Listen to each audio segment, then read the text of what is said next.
귀한 찬양 감사합니다. 할렐루야. 오늘은 저와 우리 친구들이 감신동산에 입학한 지 40주년이 되는 해로 오늘 그 40주년을 기리며 하나님께 감사 예배로 드리고 있습니다. 모천회기라는 말이 있는데요, 연어가 성년이 되어서 알을 낳기 위해서 자신이 태어났던 어머니의 강으로 돌아오게 된다는 이야기입니다. 저는 젊은 날에 하나님의 은혜로 미국 오레곤주의 포틀랜드에서 10년간 미 연합감리교에서 목회를 한 적이 있습니다. 오레곤주의 후드리버 지역은 지금쯤 연어가 돌아오는 계절인데 콜롬비아 강을 거쳐서 후드리버로 연어가 올라오는 광경이 큰 장관을 이룹니다. 어릴 적 그 강에서 대양으로 나갔던 어린 치어가 이제는 후대를 생산하러 다시 어머니의 강으로 돌아오는 겁니다. 연어가 어떻게 해서 자기가 태어났던 강으로 돌아오는지 과학적으로 밝혀진 바는 없습니다. 다만 추정하기는 어릴 적 고향의 물맛을 기억하기 때문이라고 합니다. 하지만 모든 연어가 다 돌아오는 것은 아닙니다. 강에 오염되어 길을 잃었다든지 오는 길에 곰이나 바다 사자들의 먹잇감으로 희생된다든지 하면은 고향의 강으로 돌아오지 못합니다. 재학생 여러분, 40년 만에 모교를 방문하신 우리 8호 동기 여러분, 오늘 이 자리에 감격의 예배를 드리고 있는 여러분을 보니 그동안 세상에서 길을 잃은 것 같지는 않고요, 특별히 이 예배에 참석하신 걸 보니까 오는 길에 바다 사자나 곰을 만나지는 않으신 것 같습니다. 오늘 우리가 읽은 본문의 말씀은 재미있는 사건을 배경으로 하고 있는데, 이스라엘과 블레셋 사이에 전쟁이 있는데 하나님의 법궤를 가지고 나아갔다가 그만 전쟁에서 패하고 하나님의 법궤를 빼앗기게 되었습니다. 블레셋은 하나님의 법궤를 빼앗아서 자기들이 모시는 신 다곤의 신전에다가 모셔두었는데 그 다음 날부터 희한한 일이 벌어지는 겁니다. 다곤의 신상이 넘어져 있고 손목과 발목이 부러져 있고 목이 꺾어져 있는 겁니다. 그래서 다른 고을로다가 이 하나님의 법궤를 옮겨두었는데 그 하나님의 법궤를 옮겨두는 마을마다 전염병이 돌기 시작하는 겁니다. 야, 이래서는 우리가 전멸하겠구나. 하나님의 법궤를 원래 있는 곳으로 돌려보내자. 근데 그렇게 돌려보냈으면 얼마나 좋았겠습니까? 그들이 찜찜한 생각이 드는 겁니다. 혹시 이 모든 재앙이 하나님의 역사가 아니라 그냥 우연히 일어난 일일지도 모르는데 우리가 지레 겁먹은 것은 아닐까 시험해 보기로 합니다. 일해 보지 않는 젖나는 암소 2마리를 이제 법궤를 실은 수레를 끌게 해서 그 소가 좌로나 우로나 치우치지 아니하고 똑바로 가면 이는 하나님의 역사요, 뒤를 바라다 보거나 좌우로 치우치면 이는 우연히 일어난 일인 줄로 생각하자고 생각을 합니다. 저는 목회를 하면서 많은 사람들이 이 지점에서 생각이 머무르는 것을 봅니다.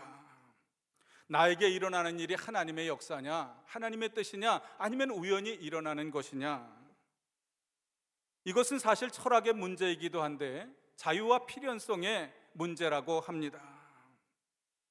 예를 들면 오늘 여러분이 이 자리에 있는 것이 정말 필연적으로 하나님의 뜻인지 아니면 어떻게 하다 보니 우연히 이 자리에 있는 것인지 생각을 합니다.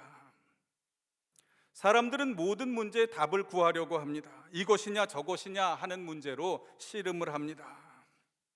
유대인 철학자 마르틴 부버는 유명한 말을 남겼는데, 인간은 자유와 필연성을 양 어깨에 짊어지고 살아가는 우수적인 존재다. 살아가는 것만이 해답이라는 말입니다. 고린도후서 13장에도 우리가 지금은 거울을 보는 것 같이 희미하지만은 그때가 오면 얼굴과 얼굴을 맞대고 보는 것처럼 확연히 알 때가 오리라 말씀해 주십니다. 그러므로 오늘 우리가 믿음으로 살아가면서 모든 것을 다 알아야 되겠다라고 하는, 모든 해답을 다 알아야 믿는다라고 하는 생각은 우리가 버려야 됩니다. 신앙이란 내 머리와 내 지식으로 이해되고 납득이 되어야만 믿는 것이 아닙니다. 만약 내 머리로 이해되어져야만 믿는다면 그것은 상식이지 신앙이 아닙니다. 신앙이란 믿기로 작정하는 겁니다. 루세 고백처럼 어머님의 하나님을 내 하나님으로 믿겠습니다 하고 작정하면 뒤돌아보지 않는 것입니다. 한 번 해병이면 영원한 해병이다라고 하는 표가 있는 것처럼 한 번 믿기로 작정했으면은 그 결단대로 사는 것이지, 믿음으로 산다고 하면서도 여전히 고민하고 좌고우면하며 사는 것은 어리석기 짝이 없는 일이라는 겁니다. 이 벳세메스로 가는 암소들이 우리에게 가야 될 길을 알려주고 있습니다. 이 소들은 일할 능력도 없고 일할 형편도 되지 않는 그런 소입니다.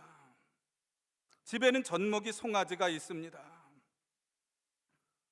매번 우리의 능력을 가늠해보고 우리의 형편을 앞세우면서 나는 할 수 없다고 말한 적이 얼마나 많이 있습니까? 그러나 자기의 능력과 자기의 형편에 집중하는 사람은 하나님의 일을 할 수가 없습니다. 지도자가 될 수는 더더욱 없습니다. 이 암소는 여러 가지 면에서 하나님의 일을 감당할 수가 없는 소입니다. 그런데 하나님이 소들의 걸음을 똑바로 걸어가게 하시는 것을 우리가 보게 됩니다. 저는 첫 목회를 강화도 국화교회라고 하는 곳에서 했는데요, 첫 목회 당시에 부부싸움이 참 많았습니다. 왜 그렇게 많이 싸우게 되던지요?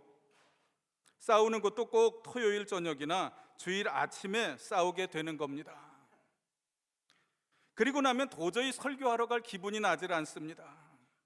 그래서 깨달았습니다. 아하, 마귀가 시험하는구나. 도저히 설교할 기분이 안 나게 만들어서 매주일 죽쓰게 하는구나 생각하고는 아내에게 제안을 했습니다.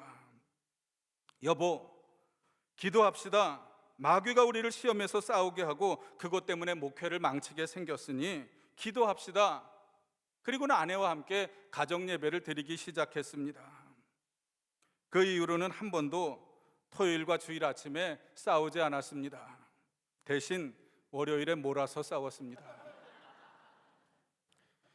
여러분에게 이 말씀을 드리는 이유는 제가 목회를 하면서도 수없이 많이 아내와 다툼의 시간을 가질 때도 있었고, 그로 인해서 목회할 기분이 나지 않을 때도 있었고, 특히 목회를 망칠 위기도 여러 번 있었습니다. 지금아 돌이켜보면은 하나님이 내 걸음을 잡아주시고 중심을 잡아주셨다고 생각을 합니다. 어떤 목사님의 목회 철학이 주는 대로 먹고 때리는 대로 맞자였답니다. 참 자학적인 표다 그렇게 생각을 했지만은 목회를 할수록 그 의미가 새겨지는 말씀입니다. 어릴 때 권투 선수 레너드와 마빈 해글러의 시합을 본 적이 있는데, 그 핵주먹을 가진 이 마빈 해글러가 화려한 이 푸드워크를 가진 이 레너드를 한 대도 때리지 못하더라고요. 1시간 동안 팔을 휘젓는데 한 대도 때리지 못하는데 그의 눈을 그 순간에 봤습니다. 핏발이 서려 있어서 너 이놈 한 대만 맞기만 해봐라. 한 대만 잡히기만 하면 너는 죽었다. 핏발이 서리고 도끼가 서린 얼굴로 팔을 휘두르는 것을 보았습니다. 사랑하는 여러분, 누가 남이 때리려고 하면 그냥 맞아주시기를 바랍니다.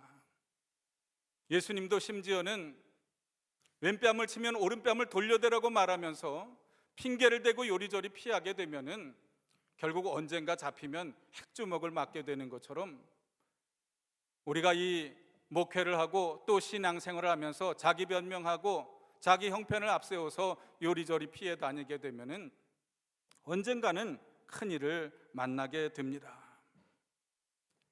또 주는 대로 먹는 사람 얼마나 사랑스러울까요? 얄미운 사람이 있습니다. 저는 짠 거 먹으면 안 되고요, 저는 밀가루 먹으면 안 되고요, 이거에는 알러지가 있고요, 이런저런 핑계를 대면은 참 같이 뭘 먹기가 어렵습니다. 아무거나 먹고 죽으라는 말씀이 아니라 너무 자기의 형편을 앞세우지 말라는 겁니다. 그러면 큰 일도 못하고 목회도 더더욱 못합니다. 신앙인은 자기와 처지의 형편을 중요하게 생각하는 사람이 아닙니다. 베드로는 배와 그물을 버려두고 예수님을 따랐다지요. 하나님의 사람들은 자기 자신에게 집중하는 사람이 아닙니다. 창세기에 나오는 야곱의 아들 요셉이 자기의 처지와 형편에 집중했더라면 어떻게 되었을까요? 그는 원한과 복수에 사로잡혀 살다가 우울증 공황장애 같은 곳으로 그 인생이 끝날 뻔한 사람입니다. 그런데 우리가 아는 요셉은 실제로 어떤 사람입니까? 한 번도 자기의 과거나 자기의 형편을 생각하면서 원망이나 불평의 말을 늘어놓지를 않았습니다. 내 인생이 왜 이렇게 기구하냐? 난 왜 이렇게 재수가 없냐? 난 왜 이렇게 되는 게 없냐? 왜 이렇게 억울하냐? 하나님이 살아계시면 나에게 어떻게 이렇게 하실 수 있나? 원망하지 않았습니다. 자기의 형편에 집중하지 않았고 자기 자신에게 집중하지 않았습니다. 오히려 다른 사람의 형편을 돌아보았고 심지어는 감옥에 갇혀 있을 때에는 자기의 억울함보다 다른 죄수와 간수들의 낯빛을 살피는 사람이었습니다. 어느 날 보니까 왕의 떡 맡은 관원장과 술 맡은 관원장의 낯빛이 껌껌해 있는 겁니다. 자기도 억울한 사람이었지만은 그는 질문을 하나 건넵니다. 당신들의 낯빛이 어두운 것이 어찜입니까? 하면서 그는 다른 사람의 형편을 살피게 됩니다. 그 질문을 통해서 그는 감옥에서 나오게 되는 계기가 되었습니다. 사랑하는 여러분, 자기의 형편에만 집중하게 되면은 아내의 얼굴빛을 알아차리지 못하고 교인들의 낯빛을 살피지 못하고 목사님의 낯빛을 살피지 못하며 이웃의 어두움을 살피지 못합니다. 자기 자신에게 집중하면 이 시대의 어두움을 분간하지도 못합니다. 믿음의 사람은 내 처지와 형편을 중요하게 생각하는 사람이 아닙니다. 사랑하는 재학생 여러분, 그리고 바로 동기 여러분, 지금까지 우리가 하나님의 부름을 받아서 이곳까지 왔습니다. 멍에를 메어보지도 못하고 전나는 소와 같이 일할 능력도 없고 일할 형편도 안 되는 우둔한 소와 같은 우리를 하나님이 부르셨습니다. 그런데도 하나님이 우리의 걸음을 바르게 하셨는 줄로 믿으시기를 바랍니다. 항상 이것이다 저것이다 하면서 치우친 길을 제시하는 사람들이 있습니다. 기독교회사를 보면은 항상 이것이다 저것이다 하면서 극단으로 치우쳤던 사람들은 다 이단이 되었던 것을 우리가 압니다. 예수님의 인성만 강조한 사람도, 예수님의 신성만 강조한 사람도 다 이단이 되었으나 오히려 베레데우스, 베레호모, 예수님은 참신이자 참인간이라고 말하며 중심을 잡았던 사람들이 올소독스, 정통이 되었던 것을 우리가 압니다. 교리사에서 좌다 우다 외친 사람들이 다 이단이 되었다는 사실을 우리가 기억을 해야 됩니다. 오히려 논리적인 모순에도 불구하고 최소한 그것은 아니다라고 말하며 치우치지 않았던 사람들이 정통이 되었습니다. 쉽게 말하면 극단으로 치우치지 않은 사람들이 정통이 되었다는 말씀입니다. 사람의 건강도 여러 요소들이 어울려 만드는 것이기는 합니다마는 많은 사람들이 그저 치우치지 않고 똑바로만 걸으면 건강한 사람이라고 말합니다. 어떤 사람의 건강을 살펴보려면 그 사람이 어떻게 걷는가를 보면 안다고 합니다. 저도 나이가 드니까 족저근막염이라고 하는 것이 생겼는데 걸음걸이가 힘들어지더라고요. 똑바로 걷는 것이 얼마나 은혜고 똑바로 걷는 것이 얼마나 건강한 사람인가 새삼 깨닫게 되었습니다.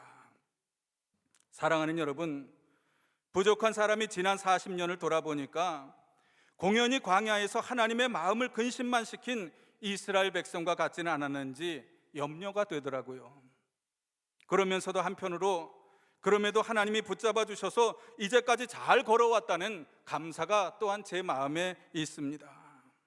이런 양가 감정이 여러분에게도 있을 줄 압니다. 사랑하는 감리교 신학대학, 근대사의 경랑 속에서도 참으로 올바르고 똑바로 걸어온 자랑스러운 모교입니다. 이 자리에 함께한 재학생 여러분, 또 우리 8호 동기 여러분, 그리고 교직원 여러분, 때로 우리가 멍에를 메어보지 아니하고 점나는 새끼를 둔 암소처럼 어떻게 해야 될지, 어디로 가야 될지, 우리가 어떻게 하나님의 일을 감당해야 될지 알지 못하는 그런 우리의 길이지만은, 하나님께서 우리의 걸음을 이제까지도 인도하셨고 앞으로도 바르게 인도하실 줄로 믿습니다. 자기를 보면 모자라고 부족한 것뿐이지만은 하나님이 우리의 걸음을 붙잡아 주셔서 주님 앞에 서기까지 좌로나 우로나 치우치지 아니하고 믿음의 종로로 걸어가는 우리 모두가 되시기를 주님의 이름으로 축원합니다.